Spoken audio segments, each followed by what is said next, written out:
Okay, so today's goal is to talk about recursion for just a sec.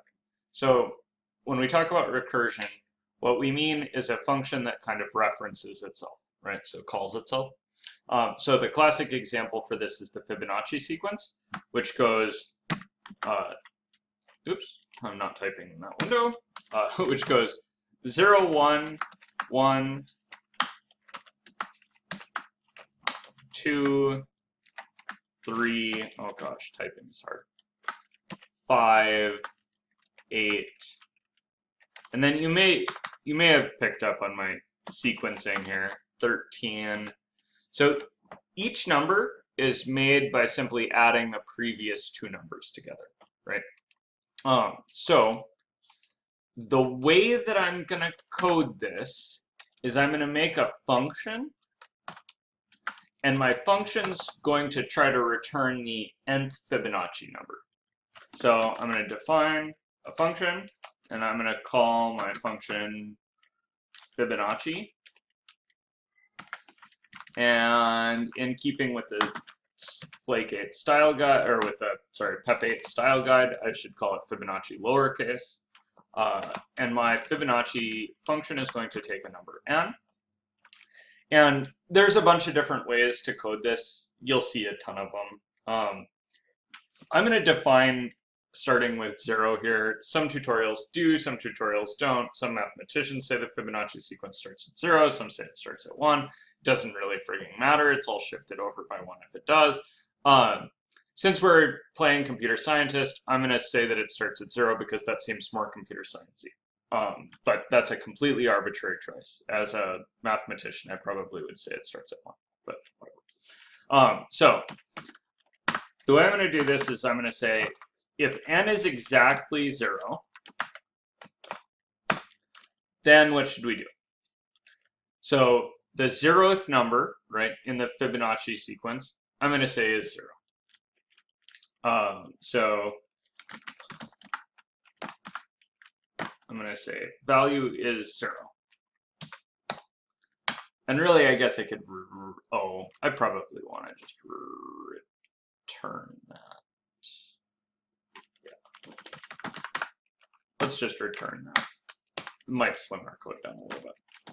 And else if, right, so if n is exactly 1, then we'll return 1. Right, so the first thing in the Fibonacci sequence, so this is the 0 slot, maybe I should do that with this. So my slots are the 0 slot, the 1 slot, the 2 slot, the 3 slot, the 4 slot, the 5 slot, the 6 slot, the 7 slot. Hopefully that numbering scheme makes sense, right? So this is the number, the place in the Fibonacci sequence, and then these are the numbers associated to those places. Okay, so my third case is otherwise, right? We should return. So in other words, if it's in the second slot, the way I get the second slot is I add the previous two together. So I should be returning Fibonacci of the slot 1 place before plus Fibonacci of the spot 2 places before. Right, so in the case of 2, this is going to take what's in the first slot and the 0 slot and add them together.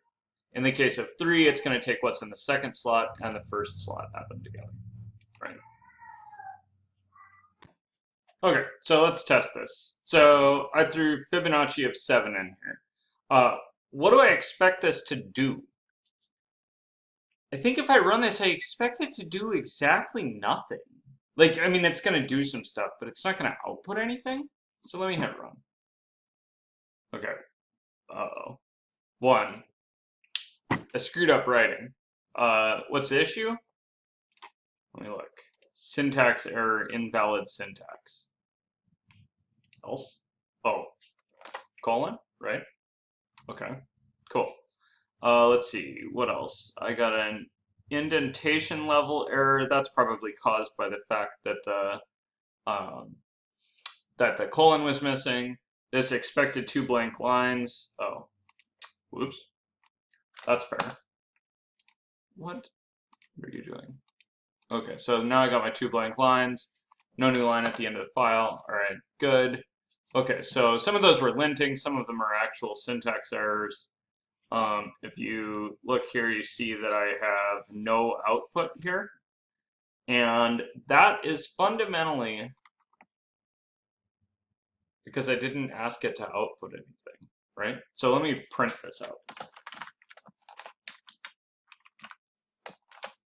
Okay, so now I should see 13, hopefully. Okay, cool. All right, so let me try a similar thing here. Let me say for I in the range of 1 to 11, right? Is that right? Let's see, start, stop, step. Yep, okay. I guess I could probably just do range of 11. And then I'd like to print Fibonacci of I. So this should print out the first how many Fibonacci numbers? Solid question. So if you hover over range, right, it tells you if the start's emitted, it starts at 0, and it goes up to the end, so up to what you pass it, not including the end. So I expect this to print 11 things, and those are going to be the 0 through 10 items. Okay, so if I hit go here, 1, invalid syntax, because I forgot a colon. 2, okay, cool. All right, so I got 0, 1, 1, 2, 3, 5, 8, 13. Good, those are the ones I used as my example, right? And so then I just need to check. So is 21 13 plus 8? Yes, it is. Is 34 21 plus 13? Yes.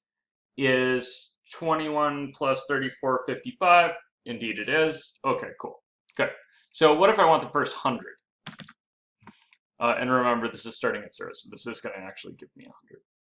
Notice it's taking time to do this. Like, actually, a fair while. Hang on. I don't know which one it's at. So let me reformat my print. So let me use a formatted string to do this. Right? So I want to format a string, and I want it to say something like the ith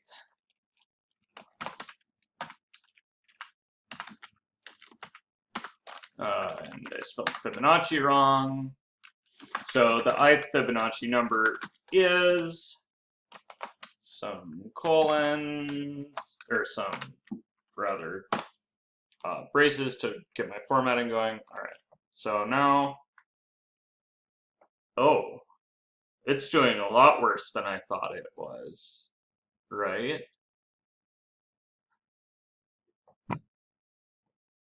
Huh. Why is it taking so fragging long? It's only up to 35. Oh, wow. It takes like multiple seconds to do each one. Okay, so runtime issues aside, this is what recursion is. Okay, so the first lesson is just about recursion. I'm going to speed this up in some future lessons, and I'm going to add a timing decorator. So I've got some work to do on this thing, but what I want to pass along is that this is the idea of recursion. So recursion is when a function calls itself. In this case, what I've made here is basically a fork bomb. You guys maybe don't know what a fork bomb is. A fork bomb is when you write a piece of malicious code, usually a batch file, that opens a couple copies of itself. This will eventually gobble up all the RAM because geometric growth is kind of a bitch. As we've seen in the COVID pandemic, right? Exponential growth becomes an issue even when the starting numbers are relatively small. So here, even though the first Fibonacci number takes no time at all to compute, once I'm calling, right? So each call of this, right? It starts with one function call, and then that function call becomes 2 function calls, and then those become 4 function calls, and then those become 8 function calls, and that leaves lots of stuff open. And it all takes just a little bit of resource, right, to deal with. So what's happening here is the 40th Fibonacci number, right, is taking so bloody long because it has to call the 38th and 39th one. It doesn't know what those are, even though it just told me. So this is really the issue, is that you get these kind of stacked calls that are all waiting to resolve. So like right now, it's working on the 41st one. If it had remembered what the 39th and 40th were, it wouldn't be waiting so long, right? So the first thing I'm going to do here to expand this is add a timer decorator, and then the next thing I'm going to do is work on speeding this up a bit using some kind of memory type idea. But what I want for you guys to have from this is you can call a function from inside a function. This is good for calculating some kinds of very specific mathematical things that depend on the previous version. So it's useful in that case. It's also useful in the case of drawing fractals, which is nice and very visually appealing. The artistic-minded amongst you will really like doing that. And if somebody wants to play with that, I have some more stuff to go down that road with, if you like. It does get messy. Recursion can eat up all of your system's resources pretty quickly. Like, I'm not noticing anything is bogging right now, but I think that's because this VS Code is doing a nice job of managing how much of my computer is dedicated to this. Eventually, this will reach the recursion limit and kind of crap out, but the warners on those are pretty low on the VS Code settings, or pretty high on the VS Code settings. If you try to run the same thing on Repel, it'll give you a recursion limit warning pretty quickly. Just be aware that those are things that happen. Sometimes recursion is the right answer. It is actually oftentimes a good idea, but it is a powerful tool, and as a powerful tool, it should have some caution built into using it. Okay, so from the timestamp, you can see that it's been 13 minutes, give or take, since I stopped the recording.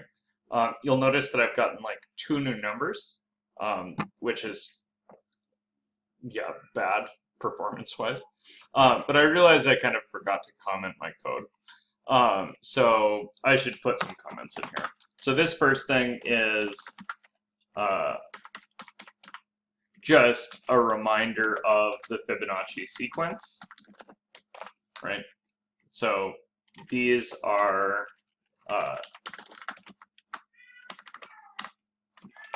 number and element, right? So which number is it in the Fibonacci sequence, and what's the actual element associated to that?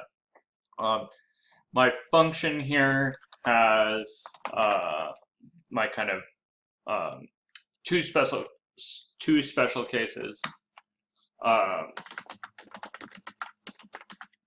So the first 2 cases are 0 goes to 0 and 1 goes to 1.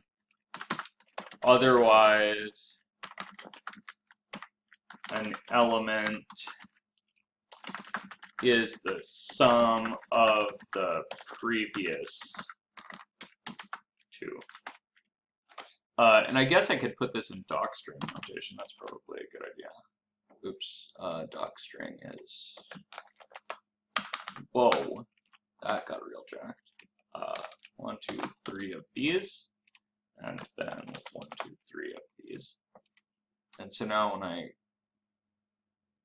so see how I get my kind of custom reminder. Remember, that's probably a good idea, right? Okay, good, all right. That's probably not the most professional comment, but whatever. And then this thing is to calculate the first 100 as a test, right? Okay, and oh, I got one more since I started talking. That's tremendous. This is terrible performance. We can do a ton better than this. So watch the video on memoization if you want to do better.